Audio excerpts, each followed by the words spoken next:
Warren Buffett is considered one of the most successful investors in the world. Chairman and CEO of Berkshire Hathaway, he's famous for, well, how much money he makes. And because apparently he's been a really good investor, a lot of people tend to follow his advice to the letter. And while that is a good rule of thumb, we can also extrapolate that wisdom and use it for our own writing career. After all, by doing so, we're investing in ourselves as well. So, let's take a look at 9 pieces of advice from Warren and how we can apply it to ourselves. Risk comes from not knowing what you are doing. No matter what your goal is as far as your writing goes, you need to be in control of it. This quote doesn't mean you have to know everything. That is not possible. It means you have to understand what you're doing, why you're doing it, and what you expect to get out of it. If you're writing, you can't just write whatever comes to mind and expect the end result to work. You need to control your writing, set yourself up for success, and figure out the big 3 before you start. Expectation, understand what you want to get out of your article. Intention, understand the message you're trying to send across. Reason, and finally, understand why you're writing what you're writing. Only then, start writing. The stock market is designed to transfer money from the active to the patient. Making money takes time, and that is no different if you're trying to earn an income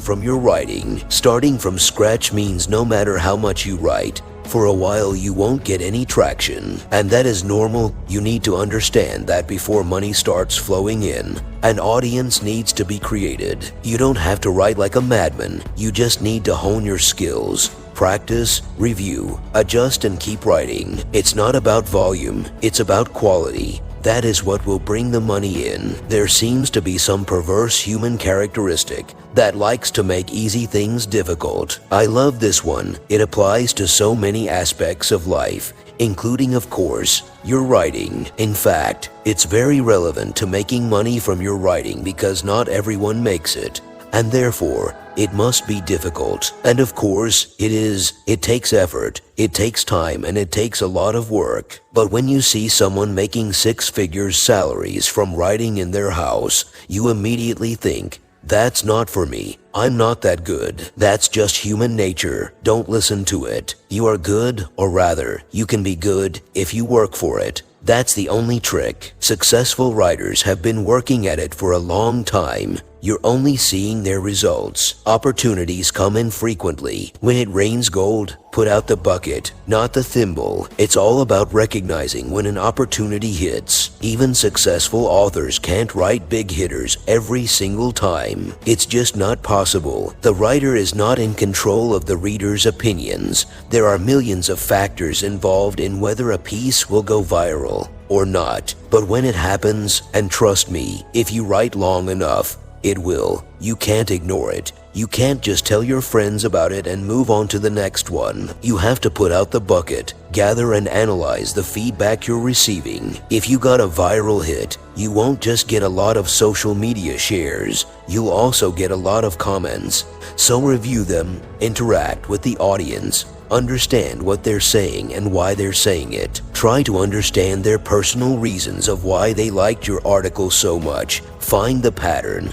and come up with a set of characteristics that appeal to them. It won't give you the ability to reproduce the success 100% of the time, but it will give you an edge for your next piece. It's better to hang out with people better than you. Pick out associates whose behavior is better than yours, and you'll drift in that direction. When it comes to your writing, this translates to learning from others. It's an obvious one for some people, but others tend to believe that writing is a lonely profession, and that couldn't be further from the truth. Facebook is filled with groups aimed at helping writers get to the next level. It is also filled with share-by-share groups, which really don't do any good and help no one. So make sure you do your research, figure out who's active in these types of groups, and join the ones with successful writers, or at least those more successful than you. Essentially, surround yourself with others that are getting better results, then figure how they're doing it. This is not to say copy their methods. Everyone will have a different one.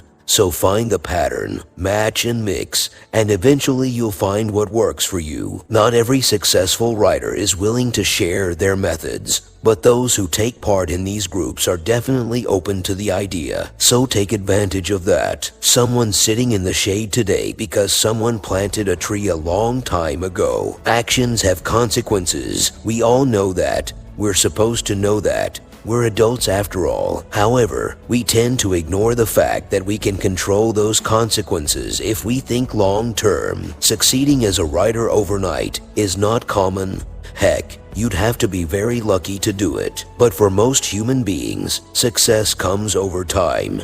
And it comes if you plan ahead. If your actions reflect your goals, invest in your writing today, keep going at it, and eventually you'll reach your goal. Fail to do so, and you'll never sit in the shade of the success tree. The difference between successful people and really successful people is that really successful people say no to almost everything. It's actually less about saying no and more about keeping control over your life and your schedule. To succeed, you need to write, you need to learn, and you need to put in the time that it takes. And if your schedule is not consistent, or if you can't rely on it because your attention is getting pulled into multiple directions, then you're never going to improve. You need to make your learning a priority. Your writing must come first. Not to everything, mind you, but to many other things. That includes activities that don't really do anything for you other than wasting your time. It might sound hard, yes, but the more time you waste,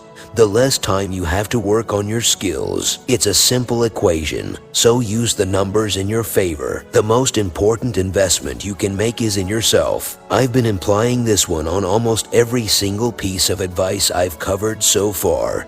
But why not be direct? You need to invest in yourself. It's that simple. You can't expect success in your writing if you don't work on your skills. And how do you do that? There is not a single way of answering that question. You can simply invest your time, which is already a big investment, by learning on your own. And you can spend actual money and join courses, one-on-one sessions, and many other sources of training that, while not cheap, can help you a lot more in giving you relevant information and guiding you in the right direction. Finding the right way to spend your money on yourself is not easy. In fact, internet is filled with so-called experts selling writing courses. The best thing you can do for yourself is research. Find out what other writers think. Even ask on the online groups I mentioned before. Don't click the buy button on the first online course you find.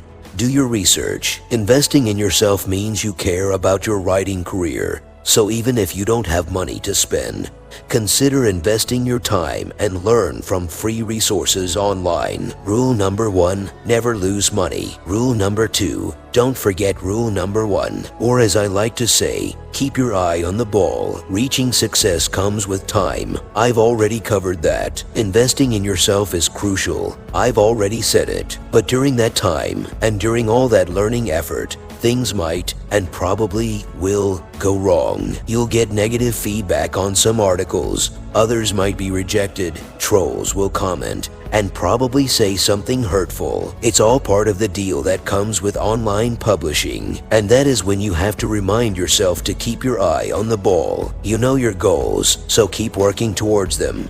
Even when things might not look great, it's all part of the journey. Accept it and keep moving. If you don't find a way to make money while you sleep, you will work until you die. If your end goal is to successfully live off of your earnings as a writer, then you have to approach this with scale in mind. Even if you manage to get some freelance clients, you can't just rely on a fixed price for every article you write. Thinking about scale means growing your income beyond what you can directly earn from your work. Those successful authors you see around, those who manage to live off of their writing success, do so because they've turned their work into a money-making machine. They earn money following different business models, but none of them implies writing. At least not directly anyway. Writing success does not come easy, but one way to achieve it is to study how others have done it before. And if you're hoping your writing to become a business, then you should also study how successful business people earn their money. What do you think? Would you agree with Mr. Buffett? Would you say that following his advice can lead to a successful writing career?